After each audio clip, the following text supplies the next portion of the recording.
What does milking the Gentiles mean? Next on Polygamy, what love is this? She was born into polygamy. Her family followed the teachings of Joseph Smith, including plural marriage. Like many young girls, she had been promised to a man who was her father's age, but she ran away. That girl was me. I was lost. Then Jesus Christ found me. I found real freedom. He is a shield to all who will take refuge in Him.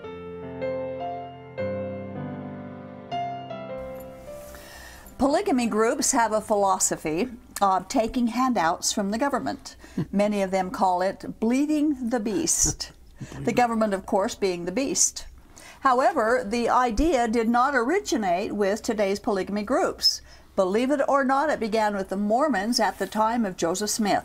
It wasn't called bleeding the beast then, it was called milking the Gentiles. We have a quote. This is from the History of the Saints, or an expose of Joe Smith and Mormonism, page 278 to start with. Milking the Gentiles is a kind of vernacular term of the Mormons and signifies the obtaining of money or property from those who are not members of the Mormon Church by humbuggery, cajoling, and false pretenses. Thus, when Joe is in want of funds for the temple, Nauvoo house, or private use, he commissions some of his satellites, instructs them, and sends them out to milk the Gentiles. The Gentiles must be milked. Now you have the definition of milking the Gentiles. Ooh, yeah. When Mormonism was invented, they adopted the idea that they were the true Israelites and everyone else were Gentiles. So milking the Gentiles was the idea that God will not hold it as a sin against the Mormon people if they take away from those who are not Mormon or the Gentiles. And so they did. We have another quote. Yeah, the logic here is great, but this is from Fanny Stenhouse's book, Tell It All. The Mormons, at all times an industrious people, were in one sense successful and prosperous. The morality, however, of some of the chief leading men was, to say the least, very questionable. It was openly argued that the silver and gold were the Lord's, and so were the cattle on 1,000 hills. The Scripture says that God has given His people all things richly to enjoy. The saints were the people of God. He had given them all the wealth and substance of the earth, and therefore it was no sin for them to help themselves, but they were but taking their own. To overreach or defraud their enemies was facetiously called by the Mormons milking the Gentiles. Now, of course, these beliefs aren't true. No, of all that they say, but that is their logic, like you said. Yeah. And there are many stories written of that day describing the violence in which the Mormons and the non-Mormons alike mistreated each other. The early Mormons were persecuted, but most of it was because they were breaking the laws, and many of their doctrines were frightening to the people, doctrines like polygamy, and also their habit of milking the Gentiles. We have another quote. From the Centennial History of Missouri. A further complaint of the Gentiles was that there was some lawless men claiming to be Mormons who acted on the belief that the Lord had given the earth and the fullness thereof to His people. They did little work, prowled about the scattered settlements, and helped themselves at corn cribs and hog lots of those who were not of their faith. This they called milking the Gentiles. So we've got this from three different sources now, or three different separate, and there's many, many more than that, of course. Now, much of the early Mormon persecution was created by themselves against themselves because of their own behavior and doctrines. Now, when I was a child growing up in the Kingston group, their philosophy was, do not take handouts from the government. We'll take care of our own. That's what the commune part of it was. However, as time went by and the government demanded more and more income and property tax from the polygamists, as well as taxes on their business profits, they changed their thinking and decided that since the government was taking so much of their money in tax dollars, they could get some of it back by putting all of their plural wives and large families on government and state welfare programs. Their thinking is that no one has the right to take their consecrated money. It belongs to the group, therefore it belongs to God. Polygamy groups have built millions from the government. They take advantage of all the government handouts that they can collect, legally or illegally. And sometimes it doesn't matter. Many of them ignore child labor laws along with laws forbidding bigamy. And as someone recently said, the best place in the country to pull this off is in Utah. Yeah. It is their form of milking the Gentiles. In 2009, several ex-FLDS members testified before the Senate Judiciary Committee that bleeding the beast is a doctrine that encourages members to apply for every possible type of government assistance that is available. In September of 2003, the Courier, a Prescott, Arizona newspaper, published an article detailing how much polygamy groups cost taxpayers in Arizona, and much of the costs are because of their doctrine of bleeding the beast, which in reality is taking money that we taxpayers pay in taxes. We quote, "Even though a man may have 5 wives and 40 kids, the state considers most of them to be in single-parent families because there's only one legal marriage. However, that's immaterial according to state and federal guidelines. What matters is the number of people living together. So they're usually eligible for food stamps, child care, and medical care at government expense." There you go. Now, in the real world, the government is funded by us. So we are paying their expenses. We are financing the polygamists to do what they do. I know of polygamous wives who have applied for welfare and lied about almost everything on their application. They lie about who the father of their children is. They lie about their real name. They make up their own married name and who their husband is supposed to be. Some of them even say they don't know who the father of their children is. At least one plural wife told them that there was a different father for each of her children. All of that was not true. Of course, this is part of their philosophy of lying for the Lord. Now, I have no idea why they think it's okay to break so many of the 10 Commandments and say that it's to protect the Lord's work here on earth. Simple logic cannot allow for the idea that God condones deceit, lies, and theft of government resources. We continue with a quote from the article in the Courier. "The following numbers are estimates based on year-old statistics, and they're all rising rapidly. In Arizona, program provides most of the medical insurance for residents in Colorado City. Last year, more than 4,000 residents were enrolled, costing the state about $8 million a year. About half of the residents there receive food stamps, compared to 5% statewide. This costs the state and federal governments over $3 million a year for those in Arizona. 5 years ago, there were no Colorado City children getting child care assistance, but last year there were about 200, which cost the state another $600,000. Wow. Now, this is Arizona, and of course, this was an article written in 2003, right. So it's a few years old, but still, it's accurate numbers for the time. Now, and please keep in mind that these figures are the taxpayers' funding of the lifestyle of polygamists, and polygamy is against the law in all 50 states. The Courier also said this about Tom Green and his money. In the well-publicized case of Tom Green and his 5 wives in Utah, the state documented that the Green family received $647,000 between 1989 and 1999. Then they estimated that the grand total was more than $1 million just for one family. Wow, that's money, isn't it? Yeah. Now, Tom Green cost us, as taxpayers, more than $1 million.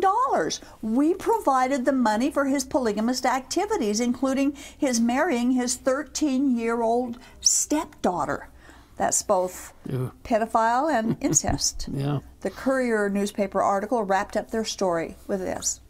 The various FLDS prophets justify taking tax money like this by saying that it is really coming from the Lord.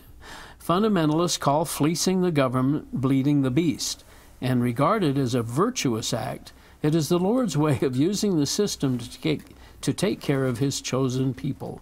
Actually, bleeding the beast goes back 160 years to Joseph Smith and Brigham Young. Young was about to be arrested in connection with it in Illinois in 1846, and thus forced the LDS to leave Nauvoo early in midwinter, causing great hardship.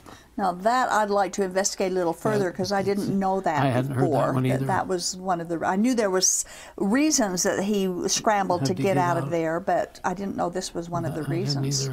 So it'd be interesting to look that up further and maybe even get enough information to do a show about it, at least part of a show. Of course, many of us are still recoiling from the $12 million food stamp fraud that was pulled off recently by the FLDS with only a slap on the wrist and required training class about how to use food stamps properly. But it's our tax dollars, and we should care more about those who fraudulently misuse tax programs. But more importantly, in Bleeding the Beast, they are claiming things about God that just isn't true. People leave these false religions and are forever burned against God because they've been so deceived by people who claim they know God, but their actions prove differently. God is good, and He only does good things, and He never commands illegal behavior from His people. In fact, to His people, He said this. 2 Thessalonians chapter 3, 10 and 11. For even when we were with you, we gave you this rule. If a man will not work, he shall not eat. We hear that some among you are idle. They are not busy, they are busybodies. Well, okay. And way back in ancient Israel, when God gave instructions to His people, He gave the law of gleaning.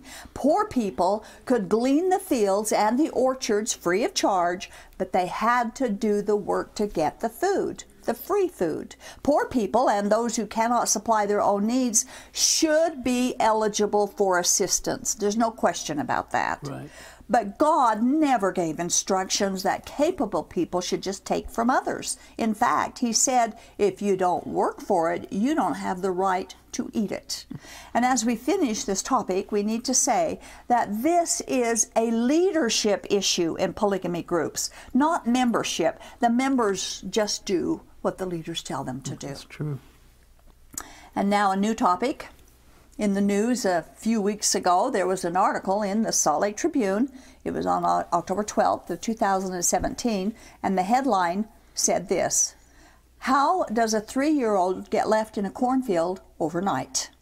And that's a very good question. I remember this. Yeah, it was just recently. The answer is simple if that 3-year-old is a child in a polygamous family. The father's name is Robert. Robert and his wife have 14 children. And for a polygamous family, 14 or more children is normal. It's not unusual, even more than that. And the mother took 11 of the kids on an outing in the corn maze on Columbus Day. Now, her sister, or maybe it was her sister wife, also joined them and brought some of her children. These families were transported in multiple vehicles. Now, the father, Robert, said that there were several blonde-haired boys in this group of children, and many of them were of similar size. Well, that happens in polygamous families as well. And of course, that would make it easier to forget at least one of the children in an outing like this. In a multiple confusion of events as they prepared to leave the corn maze, one 3-year-old boy, blonde-headed boy, was left behind. Now, the mom said that she thought he was in the car with her, but the father said he must have jumped out. They drove the cars full of children to their home in West Jordan, and they watched a movie. Some of the kids fell asleep, and the other mother left with her children, and still no one realized a child was missing. Now, as we tell this story, we also want our viewers to understand we are not criticizing that it's only polygamous families who lose children, because that can happen in any family. In a moment. But in this situation, it's more likely to happen because of the ages, the number of kids, and they look so much alike. But anyway, we quote from the article in the Salt Lake Tribune. The outing and the movie were diversions from the family's routine, Robert said. Family members who would have normally missed the 3-year-old didn't notice he was gone. Robert worked until 9:30 p.m. Also, Robert said the boy doesn't always sleep in his own bed. He often sleeps with an older sibling. West Jordan Police Sergeant Joe Monson said a woman visiting the corn maze found the 3-year-old about 7:30 p.m. Monday. Police were called when no one could find the parents. The Utah Division of Child and Family Services took the boy overnight. And as I'll mention as we go on to this again, that there's no mention of the trauma that this poor child, you know, 7:30 at night, they are gone, they can't find them, and I'm sure he must have been in some kind of distress. The next morning, the mother noticed and reported that the boy was missing. Now, Robert, the father, said that she was in a panic when she discovered her son wasn't there, and I'm sure she would have been. But before police officers started to search for the missing boy, they checked with headquarters, and sure enough, a case of missing child had shown up, and this was the little boy. Actually, he had been found the night before, like the article says, wandering around in the corn maze. He was taken to a safe place to stay for the night by the Division of Child and Family Services, and the next day he was returned to his family unharmed. The father, Robert, asked that his last name not be used. He admitted that he was a plural family, but he said that that doesn't have anything to do with why his son was left behind. There were a lot of children to keep track of. And again, we realize that that can happen in any kind of a family, but this one is interesting, we think. And of course, he was glad that people were there to help, and of course, so are we. We have another quote. It's nice that there were people there that were able to help. The first outcome that we want is for him to be okay and safe. It was an oversight that we learned a lot from, Robert added. And we hope they did. Yeah. We hope they'll be more concerned in the future. And I won't reveal Robert's last name to honor his desire not to be unmasked, but his family is a polygamous family and are from the Kingston Polygamy Group. Now, when a man has a multiple family, or multiple families, I should say, and look-alike children, many the same age and same size. I mean, right. A polygamous man can have 3 or 4 wives that are pregnant at the same time. So he's going to have 3 kids that are, you know, within a year of age. And this can happen. Losing a child in a crowd of siblings is not unusual. And this is a point I really want to make here. Losing a child in a crowd of children happens a lot in polygamous family. And that can be devastating emotionally, because you're just one of a mass of kids, not individual. You're really not looked at as much as an so unique. Individual worth. But as this incident proves, it's easy for the child to also get misplaced. Now, there has been no mention, at least in any of the news articles I've read about the incident, of what trauma the 3-year-old must have experienced when he realized his family had left him behind and didn't come back for him. And there had to have been some kind. But there were many comments on the webpage following the story, and we thought we would share some of them with you. Now, many comments that we're not going to use were from people who do not believe it's okay to be anti-polygamy. They call people who are anti-polygamy some very rude names, and of course, everyone's a bigot that's anti-polygamy. Now, we're not, like I say, we're not quoting those remarks, but we are quoting some of the others, and here are some of them. A little tongue-in-cheek, some of these. Hey, it's okay, it's just 1 kid out of 20. We can always just make another one. Don't worry about it. Polygamy is such a wonderful world to live in. Okay, and that's tongue-in-cheek, obviously. And the next comment, I think, shows some extreme educated insight. The degradation of humanity by polygamy has little to do with religion. Women have no negotiating power, thus reduced to bickering slaves, poverty, wife-beating, child marriages, dissolution of inheritances, inbreeding, xenophobia, required IQs, rule by tyranny, expelling boys, and cheating outsiders are unavoidable consequences of polygamous societies. And again, we want to state that this is somebody else's letter, not ours, and it was from the Tribune article that we have just covered. And not everybody in polygamy groups are wife beaters and reduced IQs. Obviously, that's not the case. But it's more the case in polygamy groups than it is in regular society. It definitely is that, and studies have shown that. In fact, we did a series of shows on the harms of polygamy. I think we did 3 or 4 in this series that brought out all of these things that were more likely to happen, negative things in a polygamy group than in monogamy. So we're not just as bigoted pointing out harms of polygamy without making mention of all that. Now, the next one is also a comment that we wholeheartedly have to agree with. And put a little smile on our face. Criticism is not the same as bigotry. I'm a parent and I make mistakes. All parents do. But the way this story was written, it sounded more like they were describing a lost puppy. These parents deserve criticism. Forgetting about your 3-year-old child and leaving them alone overnight could easily result in the child's death. I'm not a fan of polygamy, and it's not because I'm a bigot or care about their religion. I don't like it because it's selfish and it harms children. Where was the dad? Probably out on a date with a future wife. And we don't know the answer to that question. But again, it is a very serious thing. And again, the children, I don't think people understand how many children are involved in the adult decision to practice polygamy. And I think that's a problem in our society, especially the Mormon culture, who are so sensitive to the word polygamy. But so many of them just say, oh, that's okay. Let adults do what they want to do. If that's the way they want to live, that's okay. But it affects the children.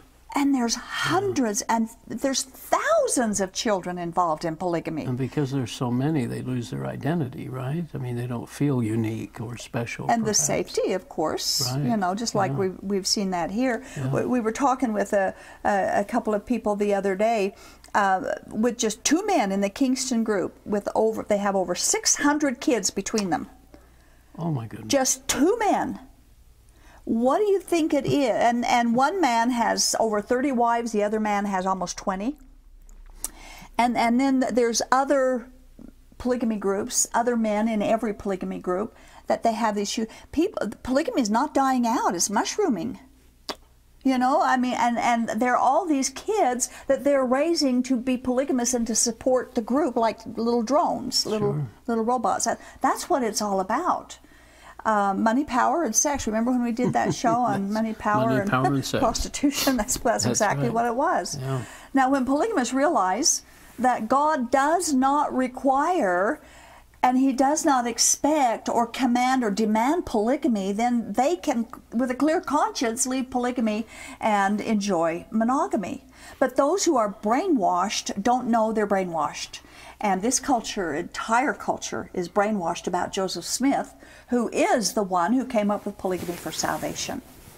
And so finally, we want to share some information from a web page. The link is on the screen. It's a long, long link, but it's from Times and Seasons. So you could Google timesandseasons.org and find the article about this. But it's about Doctrine and Covenants, section 132, which teaches that a woman's purpose for life is to be given to a man. It teaches that God commands men to marry multiple women without telling the first wife, that God will not bother to tell the woman about it directly, and the man makes the decision to whom and when she will be given away. Doctrine and Covenants. Now, we were raised on this. This is not new stuff to me. It's what we were raised with. Doctrine and Covenants 132 teaches that God does not speak to women about matters of supreme importance to the woman. Well, that's not individual worth. That's chattel or ownership by a woman or by a human being of another human being, and that was Joseph Smith's polygamy. We quote a response to that. In this article, I reject many of the verses in Doctrine and Covenants 132 because 1, women should not be considered as chattel, and 2, threatening someone with destruction if they don't comply with the demand is duress or coercion. One shouldn't coerce another adult to accept something. Moreover, if I understand history right, Emma never really accepted polygamy, and it looks like she avoided destruction. So Number 3, threatening someone with destruction is actually illegal. Several times in Doctrine and Covenants 132 it states, "will be destroyed," leaving it unclear who the destroyer is, but a prosecutor could probably put together a case that the Lord's servant is a likely candidate to go about destroying people. I'd like to see someone prosecuted for saying what is said in Doctrine and Covenants 132. Number 4, threatening one's spouse with destruction is bad. And 5, threatening someone with destruction in order to gain sexual favors is at least assault. Well, that's a very good critique of Section 132, at least for a few verses in that passage. I don't know how the Mormons can still say that's only about sealing into eternal marriage, because there's so much more in it. There's so much. Someone made the comment that certain verses in Doctrine and Covenants 132 are basically a 19th century manual on how to sexually exploit women by appealing to their faith in God, and if that doesn't work, using threats of physical violence. That's what it is. Put it another way, if someone stood up in your church and testified that he knew these verses in Section 132 are from God, wouldn't it scare you to allow your daughter to go into his home? Only a predator on the prowl for sex would write such things. And what is baffling is that people believe it and give their young daughters to the pedophiles. Think about that. A little more from the article. Depression among women in the LDS Church is exponentially higher than in women of other religions. The Church must face the fact that polygamy is an unacceptable lifestyle that demeans and demoralized women. Clearly, Jesus never condoned it, and it was an aberrant lifestyle choice for too many men in early church history. And that is so true. We can judge Section 132, especially verses 51 through 65, on its own merits and reject it outright. There is no reason for anyone to defend the rhetoric in that passage. It is morally repugnant to manipulate a person's faith in God to coerce her into a polygamous marriage. It's wrong. It was wrong in 1831. It was wrong in 1843, and it's wrong today. And enough said. That's the truth. And that's the truth. That's the truth. It's truth. just amazing. Yeah, I'm just so surprised that we, like you say, that Section 132 is still in the Doctrine and Covenants, and it says so much more than just celestial kingdom stuff. Exactly. Yeah. Well, once again, I thank you. Thank you My pleasure. For being here and for Sorry about helping the out. dry cough. Yeah, well, I get it too. You know, we are frequently labeled as being extremely bigoted, anti-polygamous, but we reject that label. We are anti-polygamy, and there's a big difference. I know many polygamists who are sweet and kind people. They've been fed false doctrine from the cradle, and their minds cannot wrap around different ideas. But discussing what happens in polygamy groups, revealing their illegal and abusive practices, talking about their maltreatment of children and females and their religious abuses is not bigotry. It's telling the truth. Comparing their beliefs with biblical teachings is not bigotry, especially since they use the Bible to condone their behavior. What we encourage them all to do is check out the facts and broaden their horizons. Discover if what they've been taught could honestly have come from a good God, and they'll find out it didn't. Thanks for watching.